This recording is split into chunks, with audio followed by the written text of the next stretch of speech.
Welcome to the TK Show with the Athletic Bay Area's Editor-in-Chief, Tim Kawakami. Hey everybody, it's Tim Kawakami here, TK Show. Very special episode. Very glad to have on as my guest someone who's been going through a lot of meetings, a lot of discussions, and has taken some time to talk to us. I really do appreciate it. It's the San Francisco Giants Executive Vice President, Brian Sabean. Brian, how you doing today? Very well, Timmy. You know, you guys always have the meetings after the season, and I know you've probably been having some discussions before 2017 season wrapped up. Has this been a different tone for you guys? Have you gone into this, obviously, 98-loss season? Has it been a different kind of structure to the way you're approaching just starting this offseason? Well, I hate to put it this way, but the autopsy's been going on since really before the All-Star break. Yeah. I mean, it was that early that we knew we were in trouble, and Lord knows we didn't know we were going to lose 98 games, but it's been an ongoing process, and it's been cathartic, and it's been painful, to be honest with you. Yeah, I mean, obviously you make some personnel moves. The one that's done, I guess, a lot of people's Dave Vergetti moved out as pitching coach after so many years and moving into the front office. How tough was that just for you personally? Obviously, you've known Dave for so long. To make a move like that and have everyone kind of just be startled by it, emotionally, was that tough for you? Well, of course, for all of us, because we've walked the walk for so many years and had so much success together.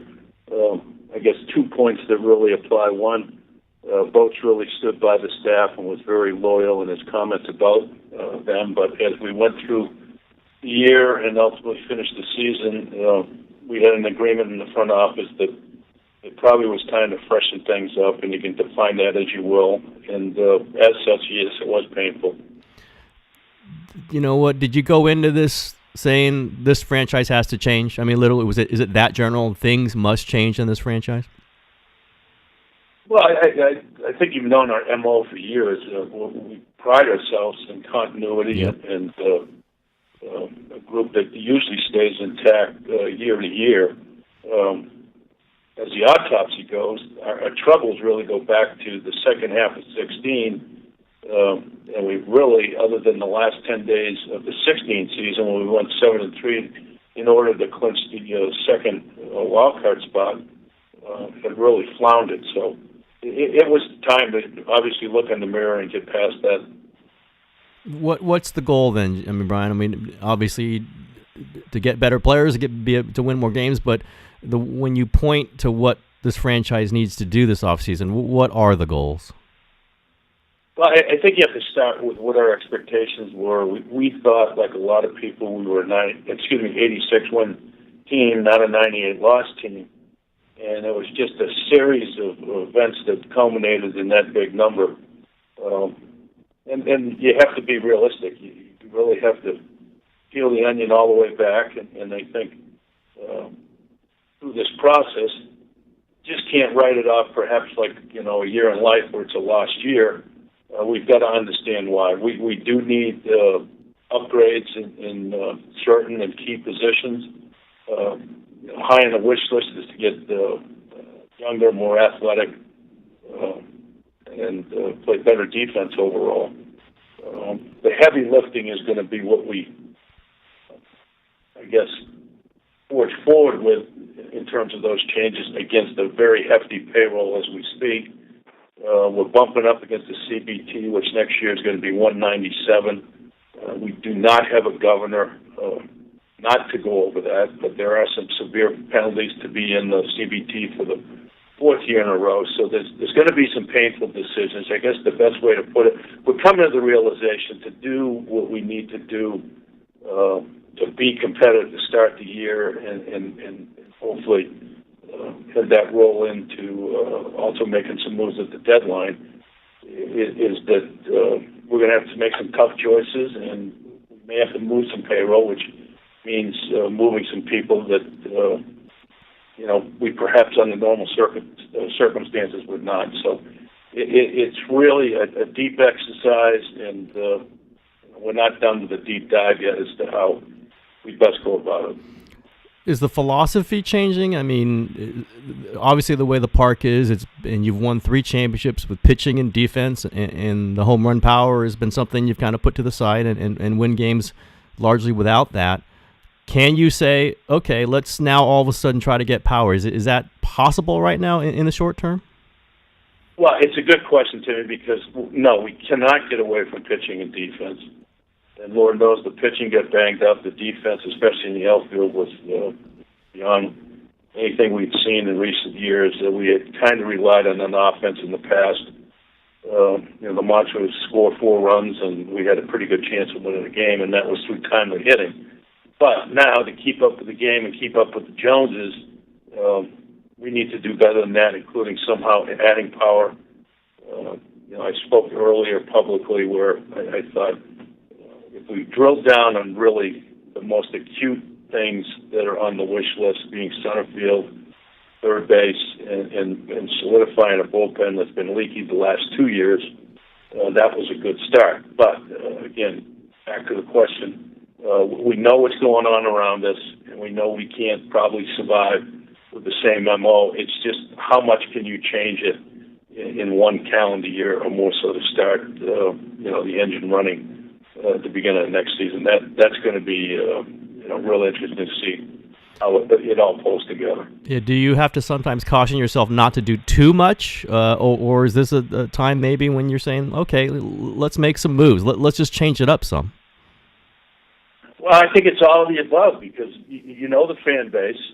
We've created a heck of an environment here and culture therein with the connectivity with our fans, and we have an ownership group that expects us to be competitive every year, and what we mean by that is a chance to go to the playoffs, and then let's see what happens. So I think we're prepared to do as much as we have to without gutting the team or without peeling it all the way back from a payroll sense. It's best to use a phrase perhaps like a reset or it's not going to be a rebuild. Yep. We don't have the time again, or the patience from both our fans and ownership to go through something lengthy. So the charge is going to be much like years ago, 96 going into 1997, 2009 going into 10, 11 going into 12, 13 going into 14, etc. But the landscape in the game's changed, and we've learned some lessons on what's the right path to go, whether it's free agency versus the trade front. As a traditionalist, I'd rather rely on trades, but I don't know how practical that's going to be. We certainly know that if you sign one of these guys who get the qualifying offer, the rules now stipulate that you don't have to give up the first round pick because you're top 5, but you'd have to give up a really good second round pick. Is that almost prohibitive at this point? I'm sure it's a case by case, but would you be much less willing to go after a free agent given those circumstances? Well, the caveat is that if we were to go back into the CBT, and I'm just saying as I look at the board today and what we have to do, it's almost impossible to think that we won't. So as such, you'd give up your second, your fifth, and we're the second pick in the country, so the second pick in the second round, the second pick in the fifth round, but more so you would lop off or give back $1 million of the international money. So the penalties are wide sweeping, let alone what it does with 50% tax and a penalty on top of that, a monetary penalty. You mentioned 96, 97, your early days, and that's certainly the move that's associated with that is when you traded Matt Williams, and that was a big deal, and it really restarted things. I don't know if there's a Matt Williams on this roster, but could you see something like that happen? It's one of those moves that kind of we're stepping back on and going, wow, and yet that's what restarts this thing? I don't know the game's built the same way.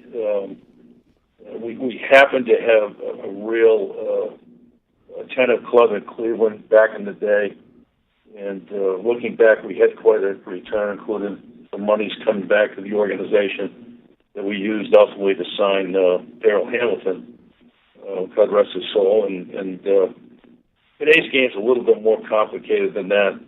And I think it's fair to say we're not interested in trading Posey or Bumgarner. That would be tear down, and that's not something we're entertaining. But we're also trying to find out what teams gravitate towards some of our players, how much value they have, and what the possible return could be. The one black hole that we also have, as you know, we weren't too lucky with health overall, including the players that we brought up, whether it was Slater, Arroyo, et cetera.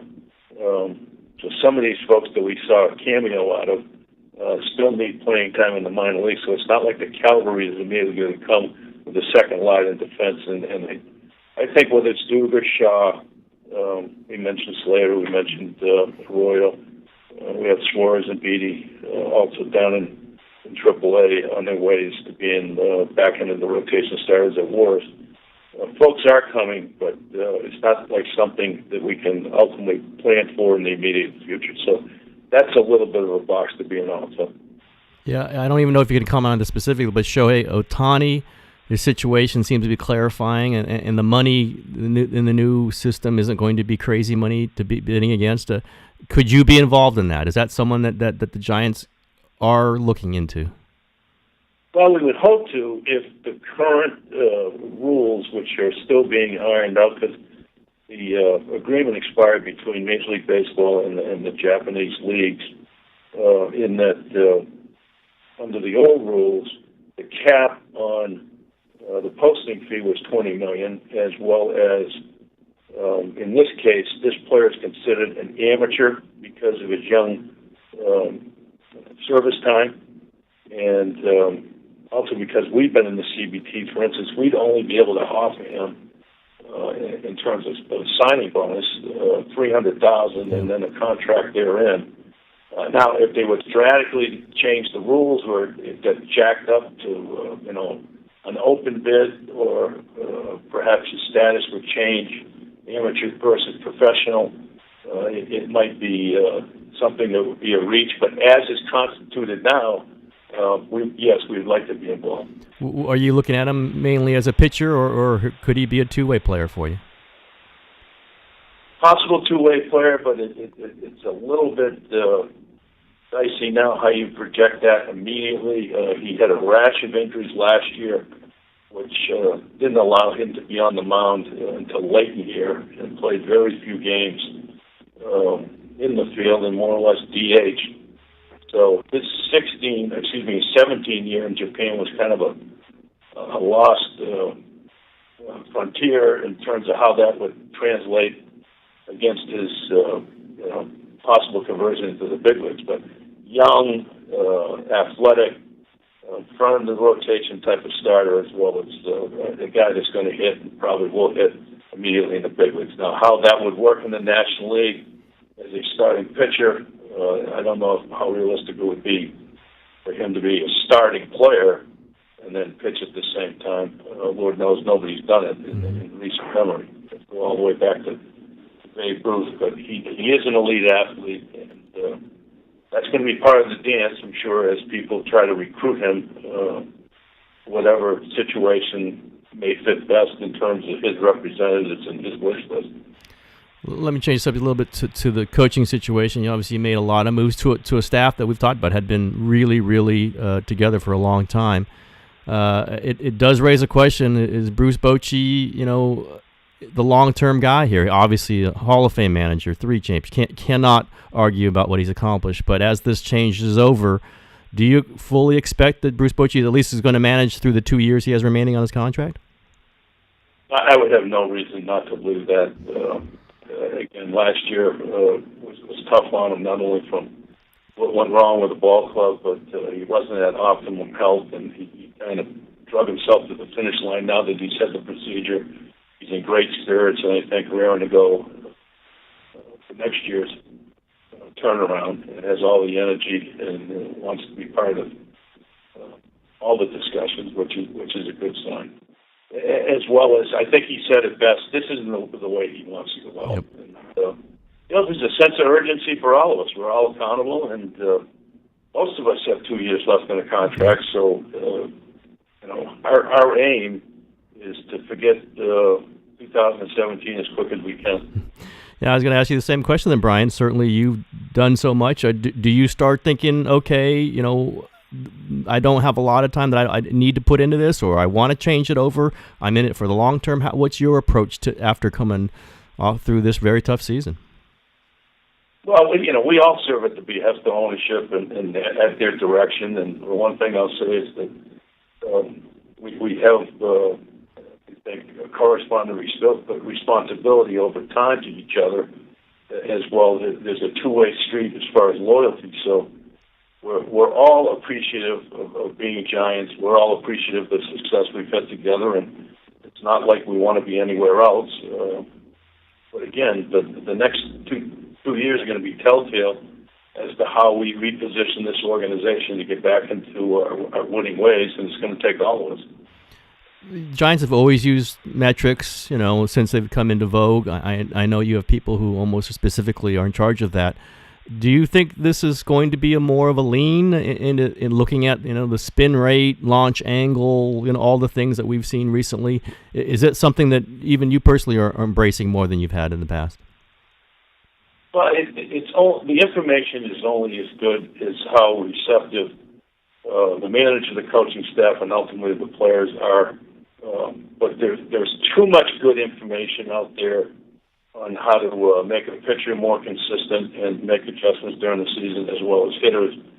And I think more and more it's part of your secret sauce. Now, having said that, maybe two of the most Saber-centric teams met in the World Series, but Yep. Make no mistake, these were the two best teams in baseball. They had the best talent in each league on their teams. And it's talent first, and then whatever can help you in the margin. And we certainly think in this day and age, not to use analytics or to turn a cold sheet isn't prudent, and it's just becoming a part of the fabric of how you do business. Yeah, I think it struck a lot of people. You watch that Astros lineup, the World Series winning Astros, and the Dodgers also. It's just so deep. It's got so much power. Do you look at those lineups and say, man, how do we get to that point? Because that just never. The Astros, particularly, it just never seemed to turn over. It just was always another good hitter coming up. Well, if you remember how they did it, Yep. But Lord knows it was a virtual teardown, much like the Cubs. Now, having said that,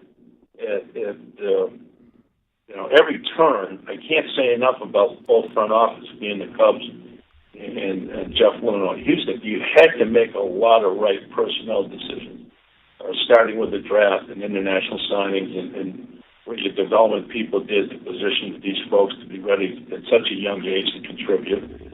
And then ultimately, you have to get to the point where Houston, at least this year, knew that they needed to sprinkle in veterans and they needed to add somebody like Verlander to take them over the top. So it is at times longer a process than you want it to be.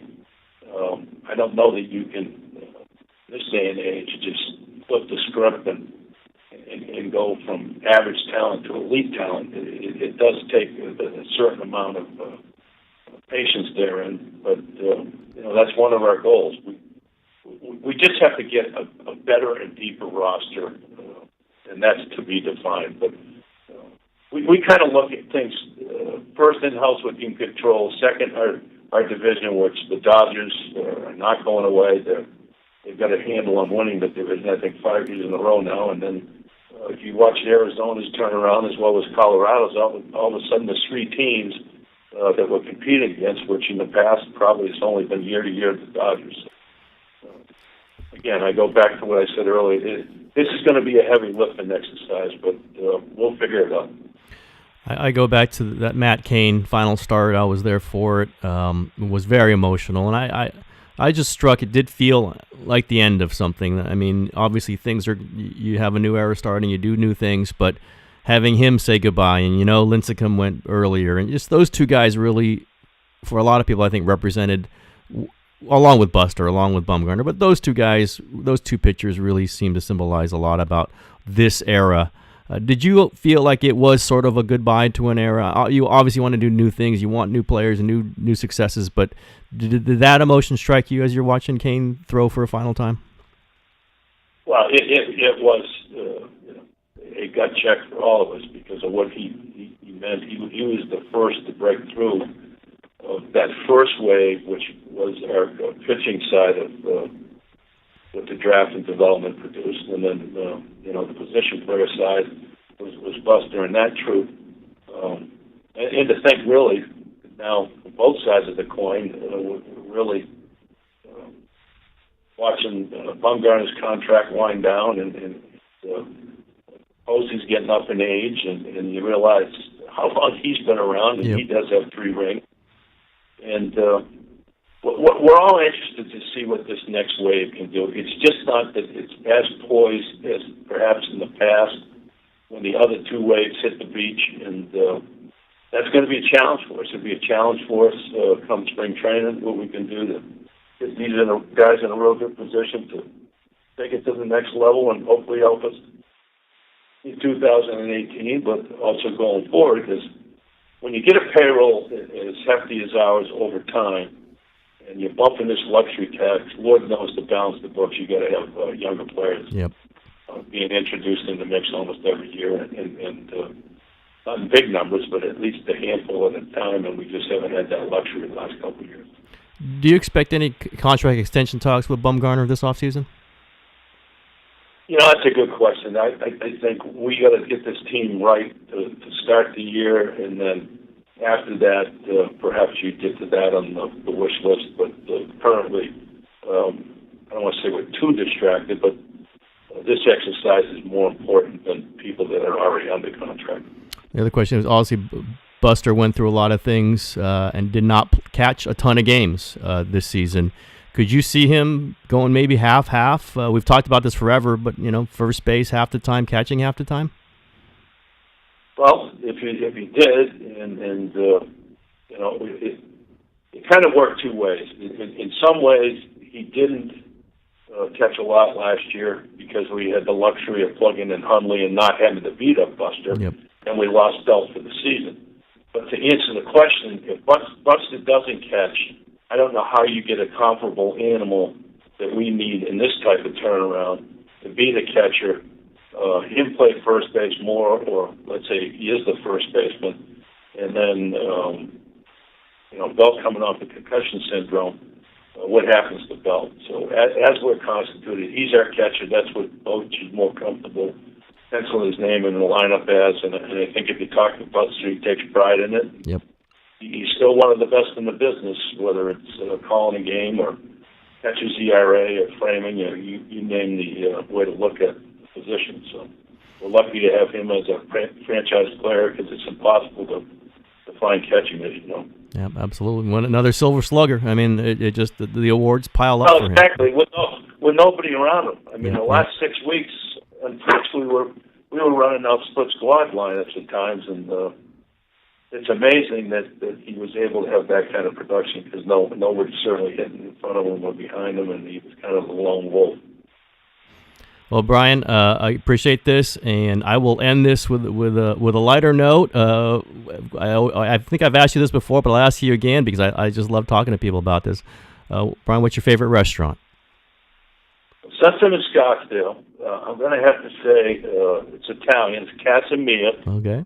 It's walking distance from where we live, and the folks are from Sorrento, and they have restaurants in Italy also, and maybe it's their charm as well as the great food that we might even end up there tonight. Who knows? All right. If you're in the neighborhood, you can stop by there. But Brian, listen, I always appreciate talking to you. You're one of my favorite people to have a conversation with. So I appreciate this time. I know it's busy for you. You're in the Arizona Fall League right now. But I thank you. It's a tough year, but thank you for the conversation. Anytime, Tim. Thank you. Everybody's Brian Sabean, and that's it for today on the TK Show. Thanks.